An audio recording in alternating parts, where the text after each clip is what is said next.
व्याख्यान में आप सबका स्वागत है। इस व्याख्यान में हम अभिलेख माला में संकलित महाराज चंद्र के मेहरौली लौह स्तंभ लेख का अध्ययन करेंगे। यह अभिलेख मूलतः दिल्ली के समीप मेहरौली नामक स्थान में लौह स्तंभ पर उत्कीर्ण है। अभिलेख में 3 पद्य हैं, अतः यह पद्य काव्य का उदाहरण है। इसमें चंद्र राजा के पराक्रम आदि गुण एवं भक्ति आदि का उल्लेख किया गया है, जो हम इसका अध्ययन करते समय सम्यक रूप से जान सकेंगे।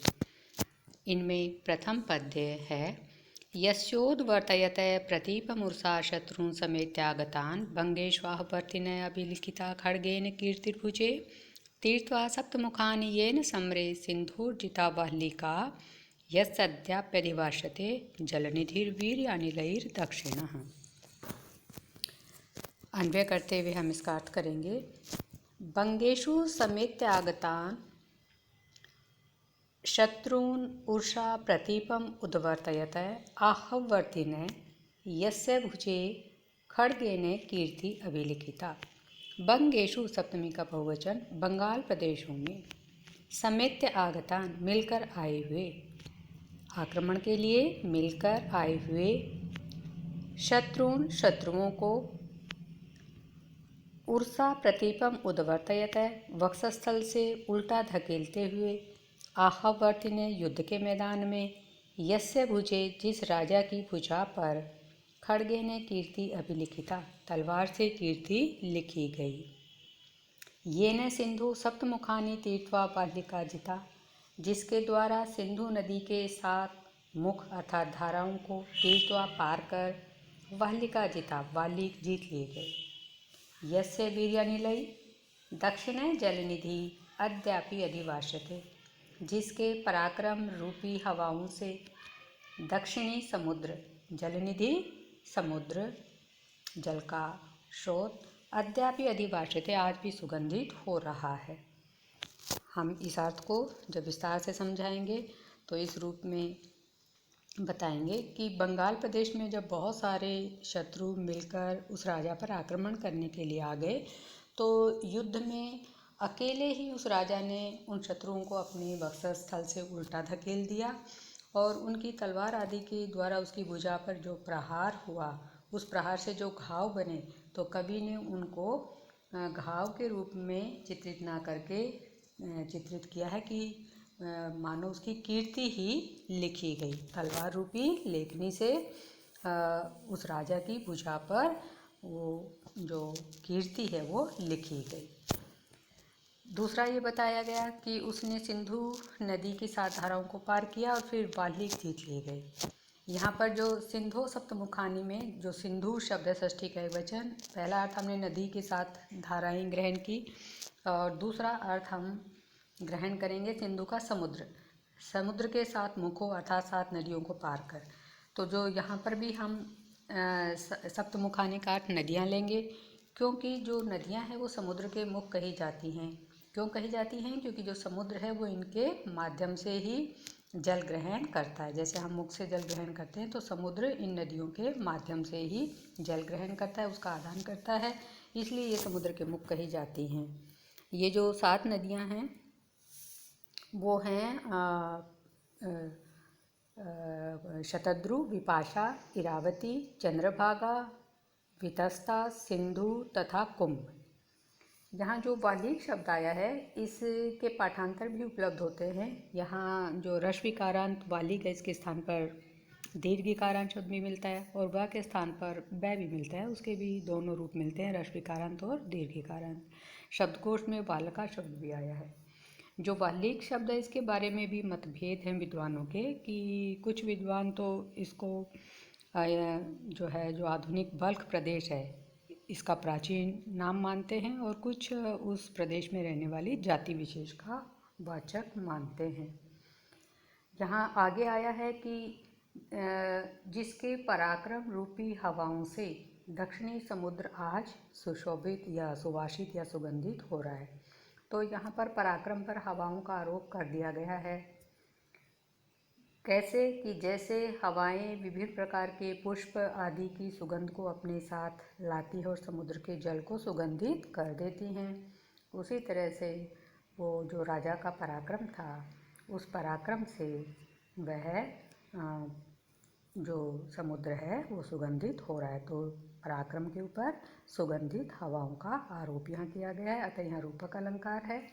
और जो छंद है वो है शार्दूल विक्रीडित, जिसका लक्षण आपने सेकंड ईयर में पढ़ा था। सूर्याश्वयी यदि में सजौ सततगहा शार्दूल विक्रीडितम। इस तरह से इस पद्य में हमने जो राजा चंद्र का वर्णन हुआ है उसमें ये बिंदु देखे कौन कौन से।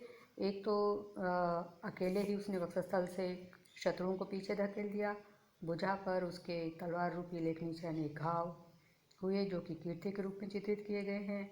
और उसने 7 नदियों को पार किया, फिर वाल्मीकि प्रदेशों को जीता, और उसका जो पराक्रम था वह इतना उत्कृष्ट था कि उससे पूरा दक्षिणी समुद्र सुगंधित हो गया। अगला पद्य है खिन्नस्य विशेष गाम नरपतेर्गाम आश्रितस्येत्राम मूर्त्या कर्म जितवनीम गतवतय कीर्त्या स्थितस्य क्षितौ शान्तस्य महावने हुतभुजो यस्य प्रतापो महानत्याप्युत्सृजति प्रणाशित रिपोर यत्नस्य शेषः क्षितिम्। यहाँ भी हम अन्वय अपनी तरफ से करेंगे कि गाम आश्रितस्य खिन्नस्य इव विश्रित इतराम गाम गतवतः है। गाम आश्रितस्य पृथ्वी पर रहकर, गो शब्द अनेक अर्थक है, उसका अर्थ यहाँ हम पृथ्वी लेंगे कि इस पृथ्वी पर लंबे समय तक रहकर। पृथ्वी पर लंबे समय तक राजा ने रहकर क्या किया कि इस पृथ्वी का जो भार है उसका वहन किया, उत्तरदायित्व शासन का वो वहन किया। तो यहाँ रहकर खिन्न से मानो वो थक गया, पृथ्वी के राजकार्य को करते करते राजा थक गया, मानो थक कर विश्व इस पृथ्वी को छोड़कर इतराम गाम गतवत है, वह राजा दूसरी पृथ्वी पर चला गया, स्वर्गलोक में चला गया। और वहाँ पर भी मूर्त्या कर्मजित अवनिम, उस स्वर्गलोक को भी उसने अपने भौतिक शरीर से जो श्रेष्ठ कर्म किए उससे उनको जीत लिया। अपने जो भौतिक शरीर है उससे जो सत्कर्म किए उनसे स्वर्ग को भी जीत लिया। किंतु कीर्ता क्षितौ स्थितस्य, वो जो राजा है वह अपने यश से इस पृथ्वी पर विद्यमान है, आज भी अपने यशस शरीर से इस पृथ्वी पर विद्यमान है। यहाँ जो उसने यश का विस्तार किया वह आज भी उससे जीवित है। और उसकी न केवल कीर्ति इस पृथ्वी पर विद्यमान है बल्कि उसका जो प्रताप है वो भी उसके स्मारक के रूप में पृथ्वी पर शेष है। प्रताप कैसा, राजा कैसा, उसका प्रताप कैसा, उसका वर्णन आगे आया है। महावने शांतस्य हुतभुजय इव प्रणाशित रिपो यत्नस्य यस्य, महान प्रताप है अद्यापि क्षितिम शेष है। प्रणाशित रिपो यत्नस्य, शत्रु को नष्ट करने के प्रयास वाला, अर्थात शत्रुओं को नष्ट करने के लिए निरंतर उद्यम करने वाले, यस्य जिस राजा चंद्र का महान प्रताप।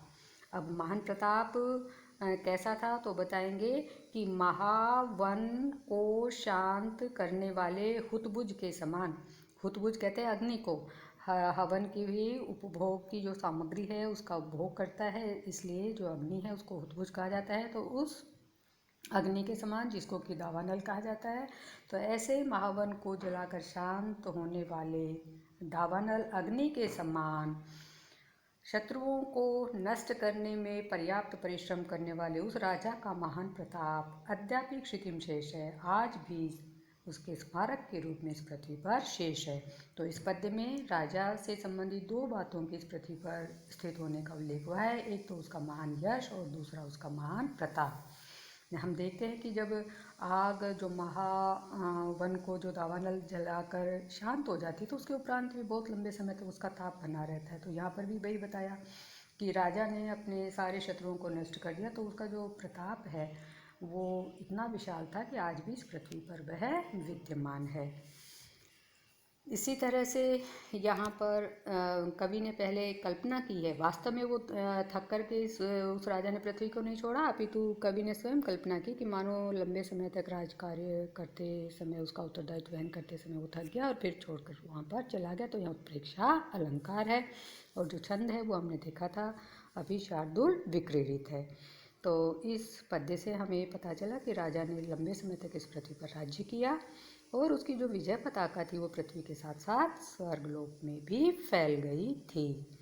राजा की प्रताप की तुलना महावन को जलाकर शांत होने वाले दावानल से की गई, अतः यहाँ उपमा अलंकार भी है, और इससे राजा की महापराक्रमशीलता भी द्योतित होती है। तो यहाँ दो अलंकार हमें दिखाई देते हैं, एक उत्प्रेक्षा और दूसरा उपमा। अगला पद्य है, प्राप्तेने स्वभुजार्जितं च सुचिरं चैकाधिराज्यं क्षितौ चन्द्राह्वेन समग्र चन्द्रसदृशीं वक्तश्रियं बिभ्रता तेनायं प्रणिधाय भूमिपतिना धावेन विष्णुमतिं प्रांशुर्विष्णुपदे गिरौ भगवतः विष्णुध्वजः स्थापित है। इस पद्य में उन महाराज चंद्र के द्वारा भगवान विष्णु का उन्नत ध्वज स्थापित करने का वर्णन आया है, और उनके मुख की शोभा का वर्णन भी यहाँ पर किया गया है। तो इसका जो अर्थ है वो भी हम अन्वय के साथ देखेंगे। क्षितौ सुचिरम स्वभुजार्जितम एकाधिराज्यम च प्राप्तेन, ये कर्मवाच्य में वाक्य रचना है। तो जो राजा के विशेषण आए हैं वो तृतीय विभक्ति में आए हैं कि इस प्रकार की विशेषता वाले राजा के द्वारा ये महान विष्णु का जो उन्नत ध्वज है वो स्थापित किया गया। तो जो राजा के विशेषण है वो तृतीय विभक्ति में हम देखते हैं कि श्रितौ सप्तमी का एक वचन पृथ्वी पर, सुचिरम लंबे समय तक, स्वभुजा अर्जितम एकाधिराज्यम च प्राप्तेन, अपनी भुजाओं से अर्जित एक छत्र साम्राज्य का उपभोग करने वाले, एक विशेषण तो ये हुआ। दूसरा, समग्र चंद्र सदृशाम वक्तश्रियम बिभ्रता, संपूर्ण चंद्रमा के समान मुख की शोभा को धारण करने वाले। समग्र संपूर्ण, चंद्र चंद्रमा के सदृशाम समान, वक्त्र माने मुख, उसकी श्री माने शोभा को, विप्रता धारण करने वाले। चंद्र अव्येन तेने, चंद्र नाम के उस भूमिपति न राजा के द्वारा, धावे ने पवित्र भाव से, विष्णु मतिम प्रणिधाय, विष्णु में मति संस्थापित कर, अर्थात श्रद्धा भाव रखते हुए, शुद्ध भाव से विष्णु में श्रद्धा भाव रखकर, विष्णुपदे गिरौ, विष्णुपद नामक पर्वत पर, सप्तमी का एक वचन, भगवतो विष्णु, भगवान विष्णु का प्रांशु ध्वज स्थापित है, ये उन्नत जो ध्वज है उसकी वो स्थापित किया गया, अर्थात उन्होंने इस विष्णुपद पर्वत पर भगवान विष्णु का यह उन्नत ध्वज स्थापित किया। इस तरह से यहाँ पर जब हम इसका विस्तार समझाएंगे तो बताएंगे कि इस पद्य में बताया गया है कि जो है उस राजा ने बहुत लंबे प्रयास के बाद अपना जो एक अधिराज्य स्थापित किया, और फिर उसका अपनी भुजबल से प्राप्त इस एक छत्र साम्राज्य का लंबे समय तक उपभोग भी किया। उसकी जो मुख की कांति थी वो संपूर्ण चंद्रमा के समान थी, और इस तरह के उस राजा ने, उसका जो भक्ति भाव है वो भगवान विष्णु के प्रति था। तो अपना विशुद्ध भक्ति भाव विष्णु भगवान में रखते हुए उन्होंने विष्णुपद नाम के पर्वत पर भगवान विष्णु के उन्नत ध्वज को भी स्थापित किया। यहाँ जो सुचिरम शब्द से अभी हमने देखा कि दो बातें स्पष्ट होती है, एक तो इस साम्राज्य की प्राप्ति के लिए लंबा प्रयास करना पड़ा राजा को, और दूसरा फिर इसका लंबे समय तक उपभोग भी किया। धावेने शब्द के स्थान पर भावेने पाठांतर भी मिलता है, तो वो भी भाव के साथ इसका अर्थ इस प्रकार हो जाएगा।